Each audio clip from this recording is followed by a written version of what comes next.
욥기 11장을 한 절씩 교독하겠습니다. 1절부터 20절인데요. 우리 한 절씩 교독하고 마지막 절 20절은 우리 함께 읽도록 하겠습니다. 구약성경 771면입니다. 제가 먼저 1절을 읽겠습니다. 나아마 사람 소발이 대답하여 이르되 말이 많으니 어찌 대답이 없으랴. 말이 많은 사람이 어찌 의롭다함을 얻겠느냐. 내 자랑하는 말이 어떻게 사람으로 잠잠하게 하겠으며 내가 비웃으면 어찌 너를 부끄럽게 할 사람이 없겠느냐. 내 말이 의하면 내 돈은 정결하고 나는 주께서 보시기에 깨끗하다 하는구나. 하나님은 말씀을 내시며 너를 향하여 입을 여시고 지혜의 오묘함으로 내게 보이시기를 원하노니 이는 그의 지식이 풍부하심이라. 하나님께서 너로 하여금 너의 죄를 잊게 하여 주셨음을 알라.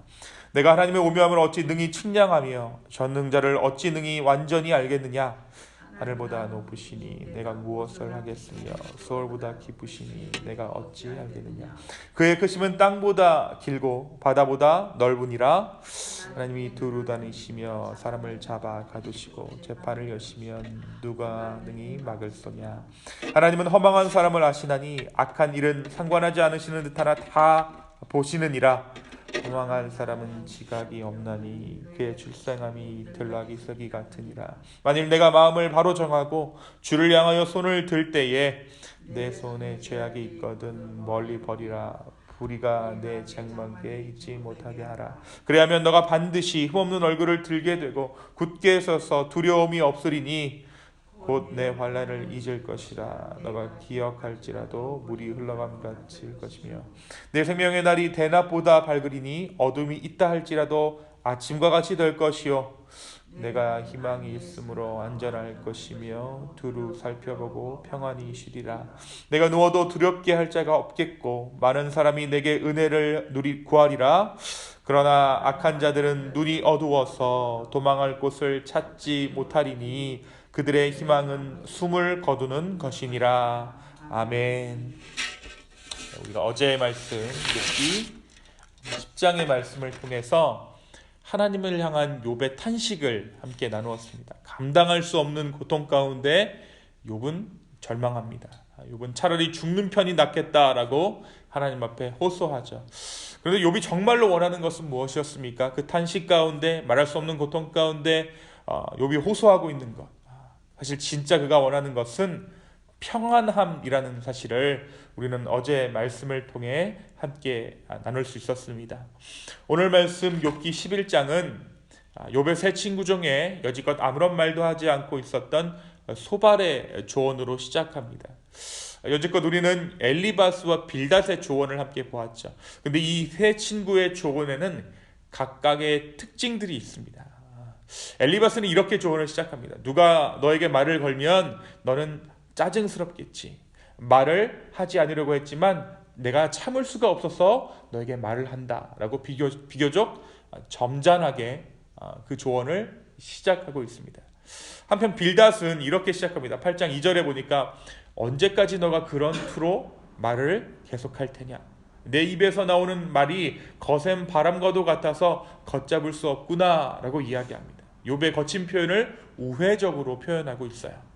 그래서 오늘 본문이 기록하고 있는 소발은 어떻게 자신의 조언을 시작하고 있습니까? 2절에서 3절입니다. 말이 왜 이렇게 많니? 라고 이야기해요.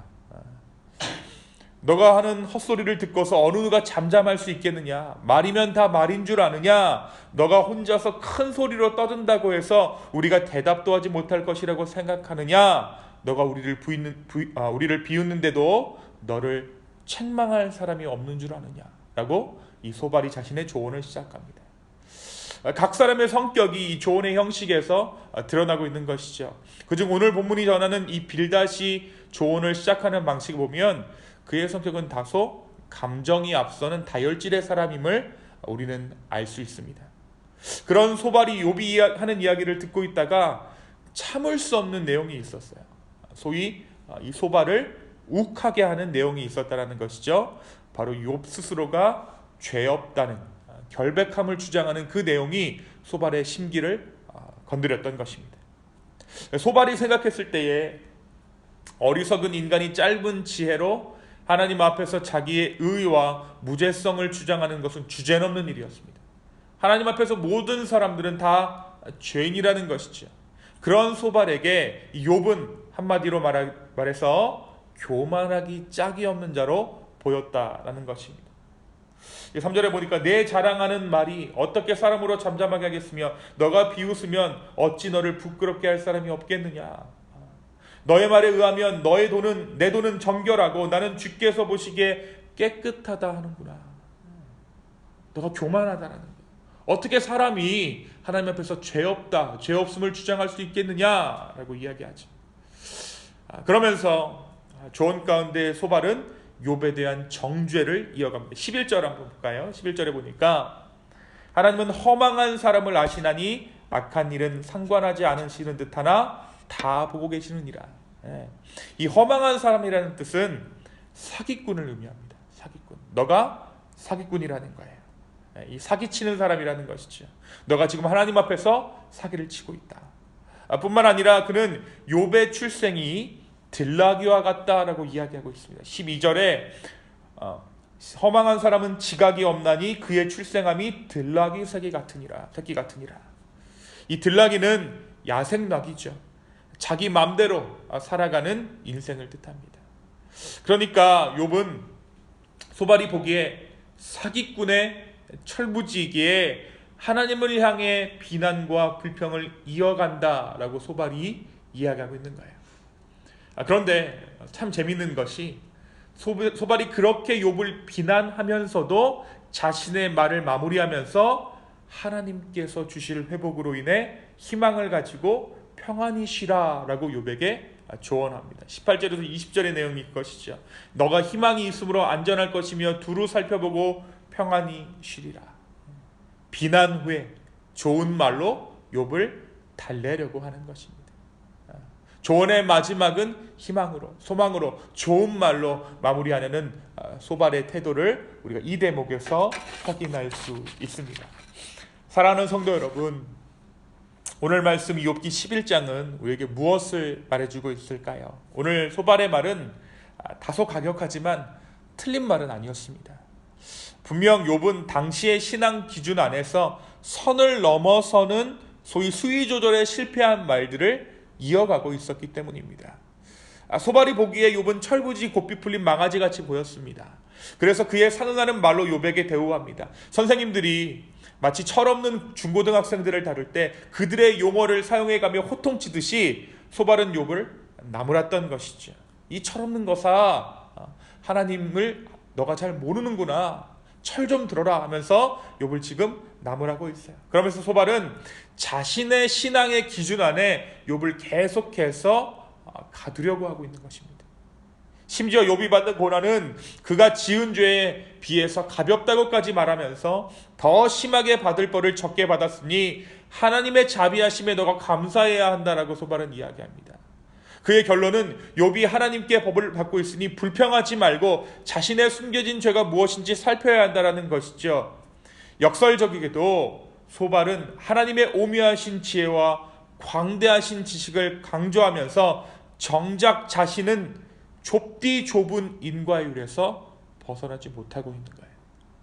게다가 그는 욥의 상황을, 욥의 마음을 전혀 헤아리지 못하고 있습니다. 사랑하는 성도 여러분, 중보자의 마음이란 내가 바라고 원하는 길을 저 사람에게 열어달라고 기도하는 마음이 아니라 주님께 그 사람의 삶을 올려드리는 마음이에요. 내가 정해둔 답이 아닌 주님의 인도하심이 그 사람의 인생 가운데 머물기를 기도하는 것이 바로 중보자의 마음인 것이죠. 주님께서는 주님의 길을 우리에게 강요하지 않으십니다.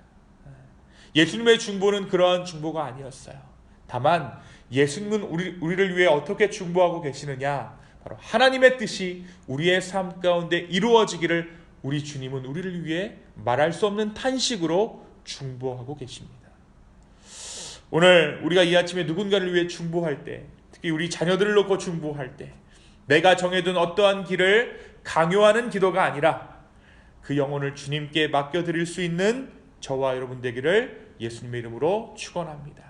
그 참된 중보와 함께 하나님께서 그 인생에 맞는 길을, 주님께서 예비하신 길들을 인도해 가실 줄로 믿습니다. 두 번째, 오늘 말씀에서 소발은 전형적인 해결자 컴플렉스를 가진 사람의 모습을 보여주고 있어요. 소위 메시아 컴플렉스를 보여주고 있는 것이죠. 스스로가 해결사가 되려는 것입니다. 실컷 욥을 나무라더니 결국에는 하나님께서 주신 희망을 가지라고 욥을 독려합니다. 너가 회개하면 하나님께서 금세 회복시켜 주실 거야. 그러니까 희망 잃지 말고 힘을 내라고 지금 소발이 이야기한다라는 것이죠.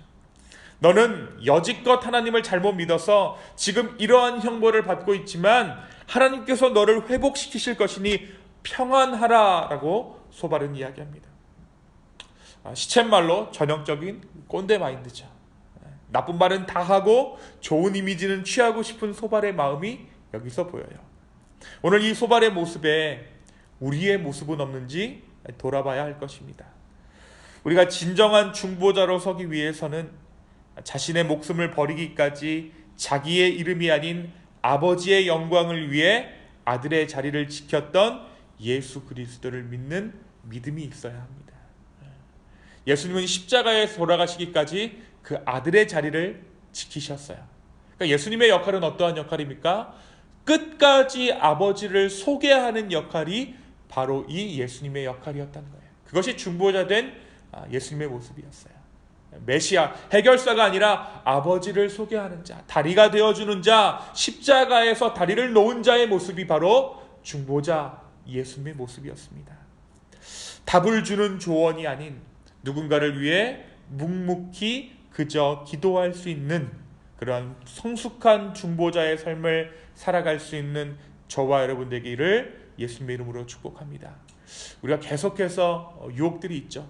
해결해 주고 싶고 정말 그들의 삶 가운데 해결사가 되어주고 싶은 그런 마음이 있지만 우리가 정말 중보자의 마음을 품는다면 그런 사람들에게 내가 어떠한 해결을 주는 것이 아니라 해결자가 되신 우리 주님을 소개하는 것이, 그리고 그 주님의 뜻이 온전히 그의 삶 가운데 임하기를 간구하며 기도해 주는 것이 바로 중보자 된 저와 여러분의 몫이요 사명인 줄로 믿습니다. 그런 성숙한 중보자의 삶을 살아갈 수 있는 저와 여러분 되기를 예수님의 이름으로 축원합니다. 이 시간 함께 기도하시겠습니다.